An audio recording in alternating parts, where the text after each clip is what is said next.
మీడియాకు స్వాగతం. ఆ గ్రామాలన్నీ ఎలా మాయమయ్యాయి?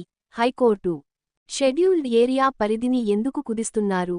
హైకోర్టు విజయనగరం జిల్లాలోని వివిధ మండలాల పరిధిలో షెడ్యూల్డ్ ఏరియా నుంచి వందల గ్రామాలను తొలగించడంపై హైకోర్టు విస్మయం వ్యక్తం చేసింది. గతంలో షెడ్యూల్డ్ ఏరియాలో 792 గ్రామాలు ఉండగా ప్రస్తుతం ఆ సంఖ్య 292కి తగ్గిందని, మిగిలిన గ్రామాలు ఎలా మాయమయ్యాయని ప్రశ్నించింది. షెడ్యూల్డ్ ఏరియాను ఎందుకు, ఏ అధికారంతో కుదిస్తున్నారో చెప్పాలని నిలదీసింది. ఈ వ్యవహారంపై పూర్తి వివరాలను కోర్టు ముందు ఉంచాలని కేంద్ర గిరిజన సంక్షేమశాఖ కార్యదర్శిని ఆదేశించింది. లేనిపక్షంలో తదుపరి విచారణకు ఆన్లైన్ ద్వారా కోర్టు ముందు హాజరుకావాలని ఆ శాఖ కార్యదర్శికి స్పష్టం చేసింది.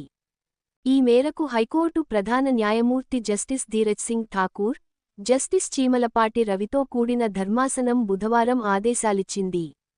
ఆ జిల్లాలోని గమ్మలక్షీపురం, జియమ్మవలస, కొమరాడ, కురుపాం, పార్వతీపురం, మక్కువ, సాలూరు, పాచిపెంట మండలాల పరిధిలో గిరిజనేతరులకు లబ్ధి చేకూర్చేందుకు వీలుగా షెడ్యూల్డ్ ఏరియా హద్దులను ఇష్టారీతిన మారుస్తున్నారంటూ ఇంటిగ్రేటెడ్ ట్రైబల్ డెవలప్మెంట్ సొసైటీ అధ్యక్షుడు టి వెంకటశివరాం హైకోర్టులో పిల్ దాఖలు చేశారు. పిటిషనర్ తరఫు న్యాయవాది శ్యామ్ సుందర్ రెడ్డి వాదనలు వినిపించగా, కేంద్రం తరఫున డిప్యూటీ సొలిసిటర్ జనరల్ డిఎస్ పసల పొన్నారావు స్పందించారు. విశ్వసనీయ వార్తల సమాహారమే మన కింగ్ మీడియా.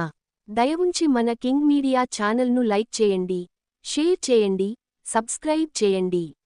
మరి కొందరితో చేయించండి. ధన్యవాదములు.